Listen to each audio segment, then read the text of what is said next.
Okay, let's make sure that we're all good here.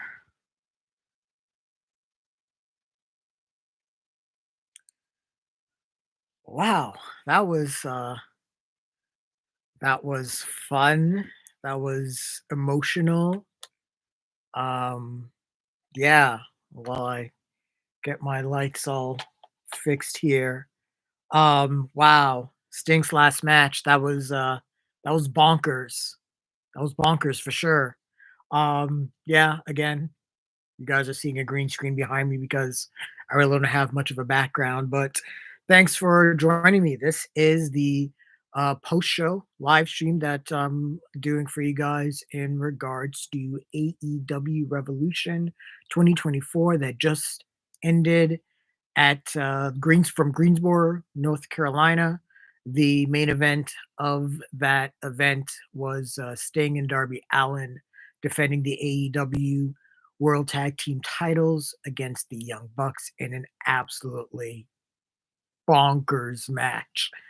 Um, CM Punk's probably very upset. We'll get to that. We'll get to that. But yeah, I just want to share quick thoughts of the show. Go through the results and I'm not really give my predictions of where I think things are happening, but just kind of give my thoughts and where kind of where I hope things will go in regards to the promotion. So yeah, let's get right into it here, man. So the 0 hour matches, we had the Bang Bang Scissor Gang, which Anthony Bowens, Max Caster, Austin, Billy Gunn, Colton Gunn, and Jay White. We had them going up against Jeff Jarrett, Isaiah Cassidy, Jay Lethal, Willie Mack, Mark Quinn, and Santam Singh, Sanjay Dutt, and Karen Jarrett was there. But Max Caster lately he's been having some issues with his raps lately. This is the second straight one I think that he came to the ring down and botched. So yeah, that was kind of weird. But anyways, it was a good match, good pre-show match. At the end, I think within about 12 minutes or so, the Bang Bang Scissor Gang got the win. Jay White hit the Blade Runner after Billy Gunn hit a famouser. So we got that, and then Jay White grabbed the microphone, said something about Greensboro being one of his favorite cities, and has some of the best fans in the world, and then kind of hyped up the card and hyped up Sting's, retirement match and everything like that. So that was cool. The next match we had was a female tag match.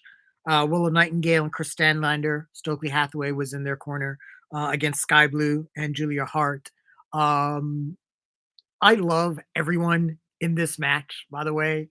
I love the dynamic between Willow Nightingale and Chris Statlander, especially with Stokely Hathaway, since he's not really a nice guy. Stokely's actually a bit of an asshole, and Willow and Chris are not. So kind of like the dynamic between them.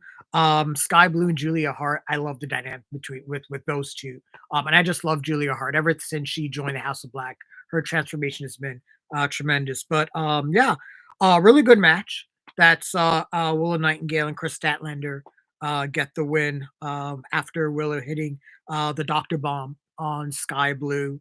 I'm thinking this is probably going to maybe set up something with Willow Nightingale and Julia Hart in the future, which would be a fun face off. And it's time for Julia Hart to get a few more contenders for the TBS titles. So I'm definitely all in for that. But good match, good match. And then we got right into Revolution, and we kicked off the event with the TNT Championship match, which pitted Christian Cage, and he had all the patriarchy with him, Kill Switch, Nick Wayne, and Mother Wayne, Mama Wayne, and Christian Cage went up against Daniel Garcia.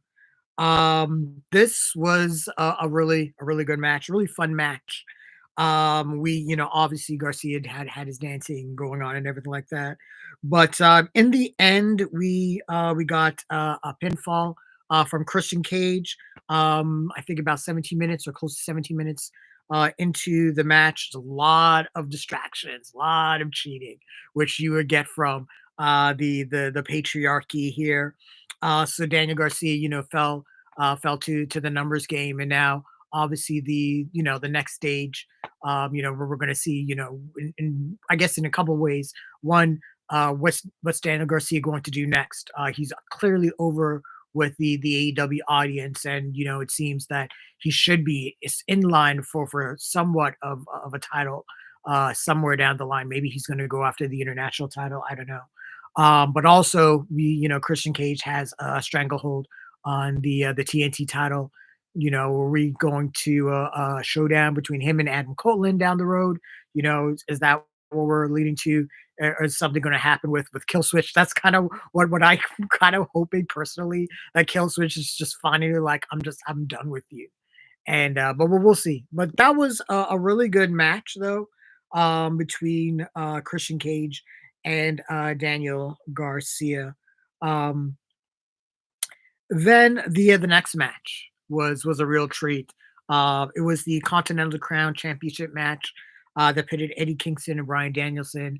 I love the build for this because Brian Danielson is basically being a dick, and it's like, I don't want to show you any respect, Eddie Kingston, even though I was part of Ring of Honor, and that was kind of my thing. Um, Yes, you are right, Tristan. Jay White and the Acclaim being on the pre-show did show how stacked, yeah, this show was, for real, definitely. But yeah, the Continental Crown Championship match, Eddie Kingston and Brian Danielson. Really hard hitting match, a lot of chops. Brian Danielson came in with his grappling. Um, Fans were already chanting, "This is awesome," like 5 minutes into the match. I think people had, like, some really high expectations, going into the match, but, a lot of, fighting spirit, that we saw in here. Brian hit him, a knee, got for 2. I actually really bet at that. I thought that was a big time pinfall, there, but, really, Eddie got the high stack power bomb and got the 3 count. About 20 minutes, really, really good match, hard hitting, like I said. And at the end of the match, Eddie wanted his handshake. He won the match. He wanted fair and square. Um, and Nigel. What was actually pretty funny during this whole match was Nigel McGuinness, like, basically dunking on Brian Danielson the entire match. And finally, he's like, Brian Danielson, you have to shake his hand. You said that you would. Um, but yeah, Brian did shake his hand and was graceful in defeat. Um, and Nigel was really shocked. But it was great to see Eddie get this win. He needed this win to kind of build a little bit more credibility to the Continental Championship. Also, we're seeing Daniel Bryan go on his farewell tour as well. So now it's time to see what's kind of next for him in regards to that. But really good match, really good match. Next, we had the All Star Scramble with Chris Jericho and Wardlow, Powerhouse Hobbs, Lance Archer, Hook, Brian Cage, Magnus from CMLL, and Dante Martin. This match started a little bit rough.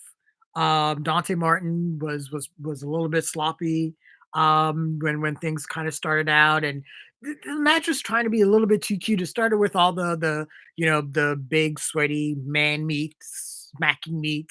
So all the big four guys started out. And that was a little fun. And then the smaller guys got involved, and that was a little bit fun too. But things started to get a little too cute for its own good, I think. But at some point, halfway into the match, it started to get really, really good. Um, I and there was a spot where there was a double line salt spot, and I think around there the match started to really, really pick up. What was kind of really cool was a couple things. Hook, I know he's a small guy, and realistically, he probably shouldn't be able to take down anybody. But honestly, his strength to be as small as he is kind of unreal. So seeing him like, suplexing Brian Cage and Wardlow and everything like that was kind of crazy. But at the end of the day, this match belonged to Wardlow. And honestly, it is nice to see Wardlow getting some shine. He was kind of forgotten after his MJF feud. And so it's nice to see that he's gotten a little bit of fire back in his promos, and it seems like with his win here, now has a AEW title shot in the future. So good on Wardlow for winning that match. Like I said, a really fun match. It really picked up there at the end. Wardlow hit that last ride power bomb to win it. The next up was the international championship match between Orange Cassidy and Roderick Strong. And the story with Orange Cassidy, obviously, is he's been this, super fighting champ, but every match that he fights in, he's more injured. And, this last match or before this match started, the trainer was there and was like, hey, we have to tape him up or he's not going to be cleared to compete. I had a feeling that this was Roderick Strong's match to lose just because it was being built up in such a way. Um, yeah, Tristan, you're right. Starting a little rough was probably a nice way to phrase that.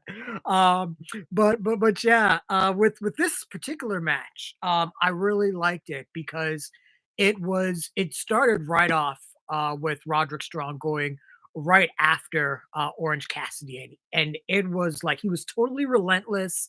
And it was like seeing the Dynamite Kid kind of doing his thing, and Roderick Strong is like the king of the backbreakers, and I can watch Roderick Strong come up with like 30 different ways to break your back all day long. So that was kind of cool to see. And at the same time, the match was built on Orange Cassidy's resiliency and how is he going to come back and fight back. There was actually, a pretty cool segment where Orange Cassidy did his little, pocket thing, but he got caught. And it kind of really showed that um Roderick Strong was really relentless. He was really focused. And at the end, Roderick hit the end of Heartache, and yeah, we got a new international champion. And he really sold the win. And what I did not expect, I was like, yeah, Roderick Strong won the match, but I did not expect crazy Kyle O'Reilly with crazy Kyle O'Reilly here to come up behind him, looking like a horror movie villain and showing up. That was crazy though. It's great to see Kyle O'Reilly back in any capacity, but he was crying or teary-eyed anyways. The United Kingdom offered him a t-shirt and he went up to Roderick Strong, whispered something in his ear. I made a joke on 411 Mania. Did he whisper the same thing that The Rock whispered to Cody Rhodes? Who knows? But obviously he didn't take the invitation to join the United Kingdom. So where that seems to be the direction that this storyline is going. Now that KOR is back in the fold, and we got Adam Cole, in there. So something's happening, and the international title is seen as the workhorse title. That's kind of how it was built up with Orange Cassidy, and Roderick Strong is a workhorse wrestler. Even as a heel, he is a workhorse wrestler. So I'm really excited to see, what he's going to do with the title, what he's going to do in terms of challengers and stepping things up, and definitely, I'm wondering if the end game is indeed going to be, him, Roderick Strong, going up against Kyle O'Reilly, and everything. Yeah, 401, I said the thing. I feel like The Rock. He said Toronto. Yay! Yeah, but yeah, that was a crazy, crazy match. So yeah, next was kind of a war. We got FTR, Dax Harwood, and Cash Wheeler going against the Blackpool Combat Club, John Moxley and Claudio Castagnoli. Um, yeah, we got a dueling chant to kind of start things off. because everyone knew this match was gonna be pretty fucking amazing. Um, but yeah, this was a super hard hitting match.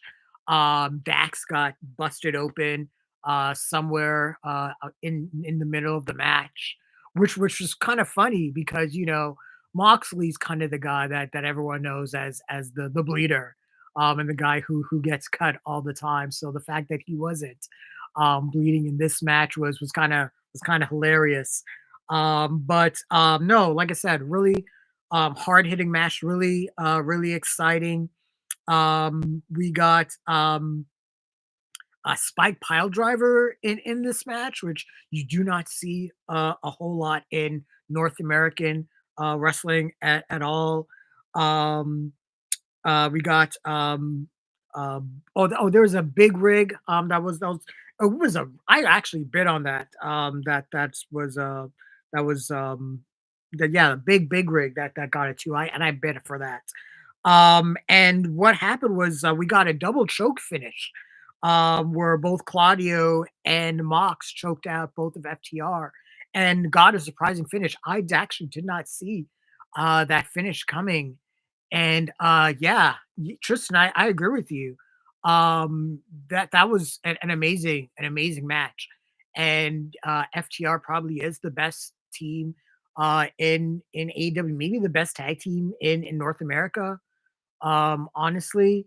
And and I, I i think I understand the point of this particular match. I think really it was to establish Moxley and Claudio as a tag team moving forward. I think that's kind of the end game with that duo. I think they're kind of going into somewhat of getting into the tag team scene, and we're gonna get into kind of more of that when I get to the end of the show, and what happened there. But yeah, that was a fantastic match. It was beautifully built, to a fever pitch. A lot of great near falls. I love the fighting spirit. I love the fact that these guys just really hate each other. Just the six of FTR and Eddie Kingston on one end, and getting the Blackpool Combat Club on the other hand. The whole six of them, it really feels like they hate each other, and I love when professional wrestling feels that way. And this particular tag team match, it just really felt like these four guys just really hated each other, and they were just trying to kill each other. I really appreciated that. So yeah, that was a great tag team match. So yeah, um, yeah, that's definitely possible that they possibly could have lost because of what's going on with Cash, and the I think the DUI that's going on. But we'll know. Who knows? Who knows? Next we had the women's world championship match. Timeless Tony Storm with Mariah May and Luther against Deonna Purrazzo. And let me say that I loved the hell out of this match. This was just chain wrestling for like 10, 11, 12 minutes. I did not expect that coming in, and I know that they sold the match on, the ladies having this, their past friendship and everything like that, but I didn't go and expect this at all. And yeah, there was just counters on top of counters on top of counters. And for anyone that in the past, when Tony Storm was in WWE and was like, "Oh, she was overrated and everything like that," no, check this match out, because this is where Tony Storm shows that no, she's the real deal, and something was lost in translation in WWE.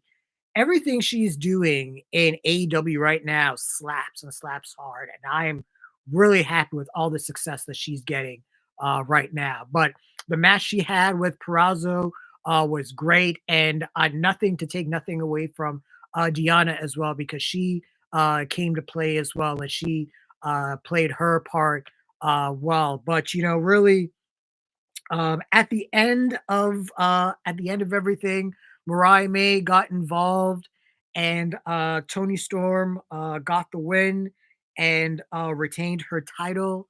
Um, I'm just loving the hell out of her run. Like I said, just Just keep bringing the contenders up. Let Tony Storm show off face. I'm pretty sure we're still not done with Tony Storm and Deanna either. Anyways, Deanna just signed with AEW. I think she's going to be one of the cornerstones of their women's division. So I don't see these two being done by a long shot. These I think this is going to be one of those ongoing feuds that will be going for a while. But yeah. Yeah, Tristan, I agree with you. Yeah, Vince probably did something with Tony, which was funny because Tony Store was she was blonde, and I don't know. I don't know. But yeah, something was just lost in translation. If Tony Storm was in WWE now, I think she would be a big time player, or at least be moving herself up that way. But no, great match. But it was not the match that was coming up next.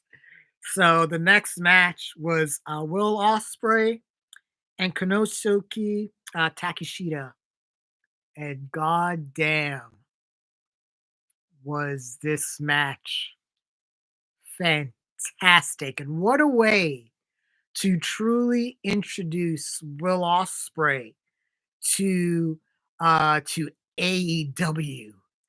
And yeah, so Don Callis, first of all, joined Excalibur and Cody on commentary, and obviously everyone hates Don Callis, as everyone should hate Don Callis, because what kind of a douchebag goes around wearing crocodile shoes with no socks?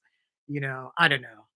But anyways, yeah, this was it started with some good chain wrestling to start. We got a senton by Takeshita.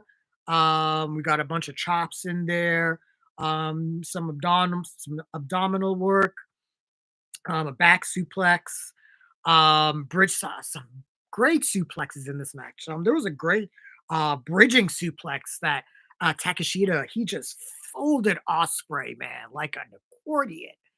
Ah, man, that was a great little near fall that I bit on.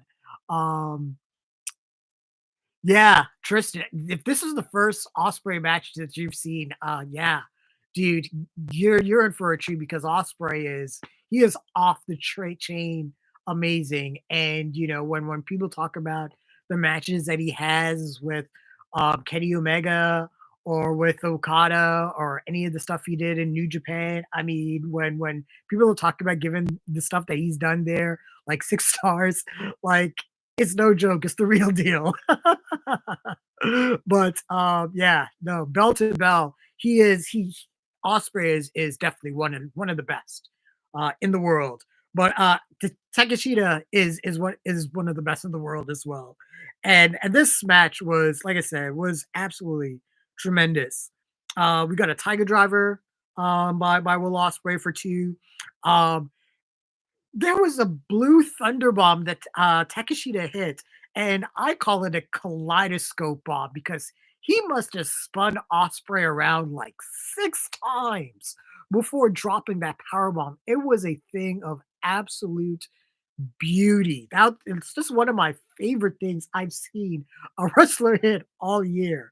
I loved it. I loved it. And then we just got into some of the best bit of fighting spirit I've seen in a long time, man. We got um Osprey blocking a knee. He blocked a suplex and got to his stunner. Takeshita hit a driver. Then Osprey he got up. He hit a suplex. Takeshita just clothesline Osprey just completely clotheslined him, just like out of his mind. And this match was just insane. Osprey hit a Stars Clash, um, then hit a Tiger Driver, then finally got the Hidden Blade for the 3 count. Yeah, I'm probably gonna watch this match again, but right now my heart is telling me that this is my favorite match of 2024. Um, Man, bell to bell, they just went at it and they never let up. And for anyone, Tristan, yeah, that turnbuckle brainbuster. Thank you for reminding me about that. That there was a turnbuckle brainbuster that Takeshita hit on, and that there were two turnbuckle brainbusters, or because I think Roderick Strong hit a turnbuckle backbreaker on Orange Cassidy. That was insane too. But yeah, the turnbuckles were kind of were kind of a big deal here. But yeah, this match was bonkers and shows why AEW is a great alternative to WWE, at least on the wrestling front, because man, bell to bell, even though this didn't have a real major story to it other than, hey, we're just two Don Callis guys who are fighting over, who's the best. This was tremendous. And I see this building because I don't see Will Ospreay staying in the Callis family very long. The AEW fans love this guy. This guy is going to be a major babyface, and I can see him being one of AEW's top two baby faces in a year. He is that good. He is that good. But yeah, 5-star match for me across the board. Yeah. Then Kyle Fletcher came down. He's the Ring of Honor television champ. He came down to hug Will Ospreay, and they're having a match on Dynamite. Okay, let's go. Um, the next match was the triple threat AEW World Heavyweight Championship match. Samoa Joe, Hangman Adam Page, and Swerve Strickland. Jim Ross came down for this match, which was great. It was great to hear his voice. Um, yeah, I could definitely see that. I can see Osprey being to yeah, because RVD in the Alliance, he was the only guy that was cheered during the whole invasion storyline. So I could see that kind of being the whole thing where Will Ospreay's with the family and he's the only one getting cheered, and that's kind of how he turns face. That could definitely happen. I could see that. But yeah, triple threat match with Samoa Joe, Adam Page, and Swerve Strickland. Um, Joe went right after both Hangman and Swerve, which was honestly the smart thing to do and probably the most Joe thing that he would do. Of course, Samoa Joe's going to be like, "Fuck both of you guys. I'm going to kill you both," which was great. Um, he got out of the way of the Swerve kick because Joe's amazing. We got a belly to belly by Page at one point. We got a power bomb into an STF from Joe. Swerve broke that up, and they just traded some major blows. And we got a muscle buster that Joe hit, and then Swerve got a kick on Joe and wanted to knock Hangman out. And here's where things got crazy. And I saw this online where a few people kind of predicted that Swerve and Hangman were going to hate each other so much that they were going to lose sight of why they're actually in this match for just the title. And Joe is going to be the one that's like, yeah, I know why I'm here. So there was a really pivotal point where Swerve had the match won, and instead of going after Joe, he went after Hangman, and that seemed to definitely be a turning point in the match. But at one point, um, Hangman pulled Paul Turner out of the ring when Swerve got a stomp and went for a 3 count. Um, Hangman hit Swerve with the championship, but funny enough, he went to pin Swerve, but he took the referee out. So it's like, dude, what are you doing? And I think even Tony Schiavone even called him out on it, which was hilarious because Adam Page is a complete hater, and I love his character because of that. Um, at the same time, yeah, I think Page hit like 2 or 3 buckshot lariats on Joe, but then finally Joe got a choke in, Swerve broke it up. And then what was very interesting was the Prince Nana threw a foreign object at Swerve. And Swerve was like, "No, I'm not going to do it." And I think we are at the point now where Swerve is now officially a babyface. He's still Swerve the realist, but when people do when wrestlers and performers do things like that, that's when you know, yeah, they're in a babyface phase. And I think we're running towards Swerve getting a baby face run as the AEW champ. So I kind of see where things went in that direction. But um Page beat up the referee because again, Adam Page is a complete hater. Um and then Joe came in and then choked Page. A referee came in and then finally Hangman tapped out and then Joe retained the title. Great match. Across the board. Everyone played their role perfectly. And what I love about this match as well is Page was the one that was beaten. Swerve was not pinned. Swerve did not submit. He still has a claim to the title. So I'm expecting probably at Double or Nothing, Swerve and Joe are probably going to go face to face for the title one on one, and probably, hopefully, that this is me talking as a fan. This is where Swerve will get, his coronation as AEW world heavyweight title champion. But yeah, great match across the board from all three. And then finally we got into our main course and the main event.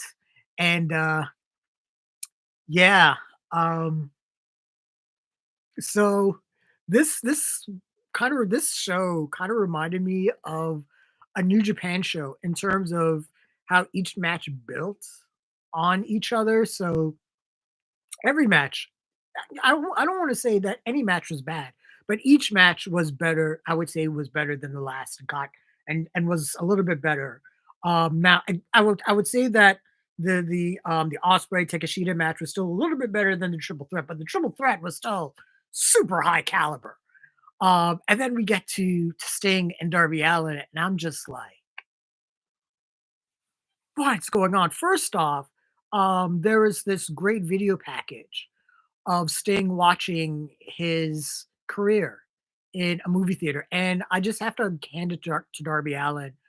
His video packages are always great. His short films that he does for AEW are always top shelf.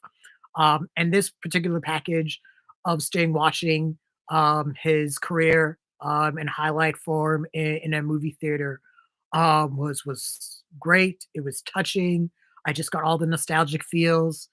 Um, seeing him and Muda together was tremendous. And hearing him saying, it's showtime for the last time, and I just felt like The Rock, right? Mm. So yeah, this match was insane. First off, CM Punk is not going to like this match.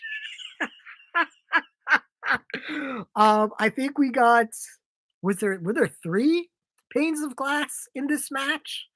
First off, Darby Allin is insane. And I think maybe even more insane than Jeff Hardy. And that's saying something because Jeff Hardy's a fucking lunatic. But Darby Allin fell about a good 15 feet into a pane of glass and completely fucked up his back. And honestly, I thought that he was done for the night because I was like, who gets up from that? And then I remembered, oh yeah, this is Darby Allin, who's like a human wrecking ball and somehow survives, even though he's like my size. This guy's my hero, basically. No, this match was great.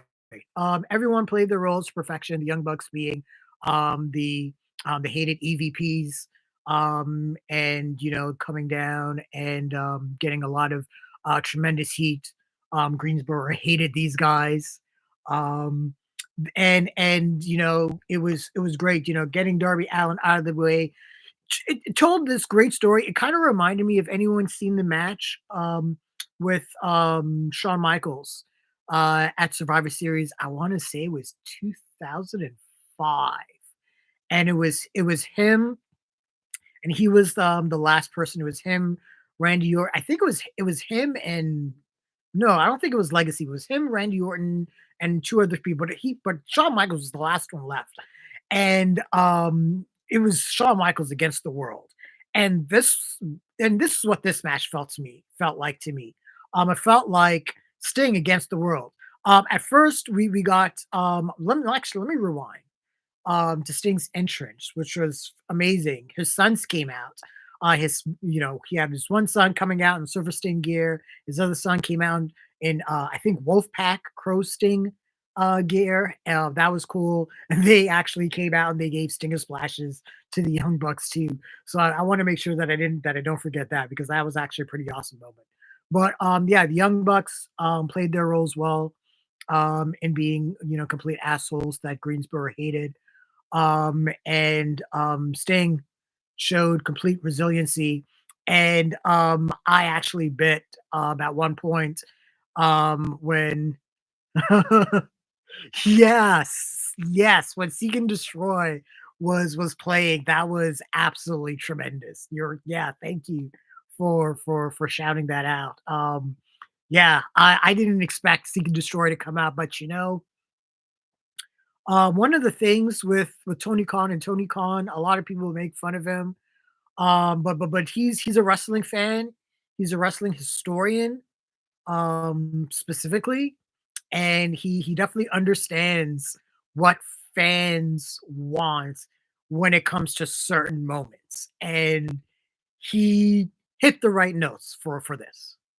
And so I give Tony Khan a lot of credit for hitting this really hard. And at the end of the night, I honestly was expecting the Young Bucks to win, because they were the heels, and Sting was going to go on in his back, time honored tradition, yada yada yada. But we got the big super send off, and Sting and Darby Allin won the match and retained the tag titles, and it felt right. And it feels at the same time that everyone wanted to do right by Sting. It was such a great night, with not just Sting's sons appearing, but Ricky the Dragon Steamboat appeared and took part in the match as well. Ric Flair appeared and took part in the match as well, and yeah, I'm gonna get to that, Tristan. You're 100% right. Um, but yeah, it was great seeing Ric Flair, or seeing Sting win, and felt like everyone wanted to do right by the Stinger, and he got a great send off. And Darby Allin, I think he said that they had 3 minutes to talk, and in true WCW fashion, you're right, Tristan. Um, the show went off the air mid promo. I kind of wonder what's gonna happen. I'm waiting to see what what uh what I'm going to read on 411 tomorrow, or what Meltzer or Alvarez or whoever is going to come up with as to why um, Revolution was cut off in the middle of Sting's retirement speech. Oh God, this is just hitting me right now. This could be a disaster, because how many people probably wanted to watch that? Oh man, I hope Tony Khan puts that up on YouTube like immediately. Wow, I didn't even think about that. Yeah, because Sting was in the middle of a very heartfelt retirement speech.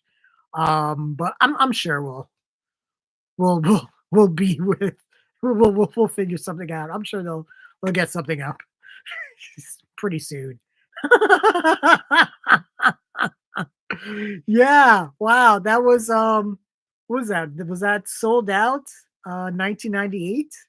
Where the, no, was that the pay-per-view where, DDP and Goldberg got cut off, but, Hogan and, Warrior was not? Halloween Havoc '98. That's it. Oh, man. Yeah. Oh, wow. Yeah, we gotta work on that AEW. But, yeah, honestly, overall, though, I thought this was a great show. This was, AEW always delivers on their pay-per-views. If, if they're having, you know, if their attendance is down or if their shows sometimes, their weekly shows, don't make a lot of sense sometimes. Their pay-per-view offerings are always, always, always on point. And Revolution was no exception. So if I was going to rate Revolution, I guess on a scale out of 10, probably go like maybe 8.5.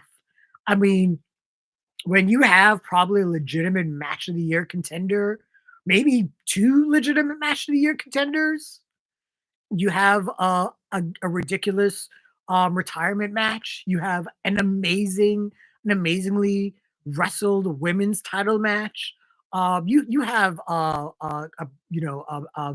pay per view that could stand for being one of the best of the year so far. So definitely, this was a really great show that AEW put forward, and I'm definitely interested in seeing what their next bit of business is going to be. Um, yeah, yeah, I definitely agree that this is probably the show of the year so far.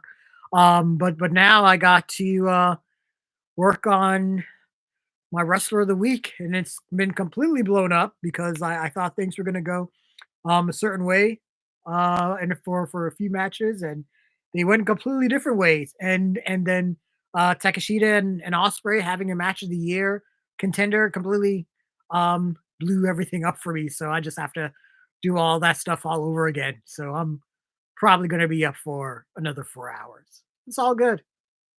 That's what content creation is all about. But what did you guys think of AEW Revolution 2024? Share your thoughts, like the video, share your comments, subscribe to the channel. And don't forget to hit that bell icon so you can get notifications as well. Thank you so much, everyone. Yeah, I think everyone's probably going to know who my wrestler of the week is. It's pretty obvious, but yeah, no spoilers. Take care, everyone. Have a good night.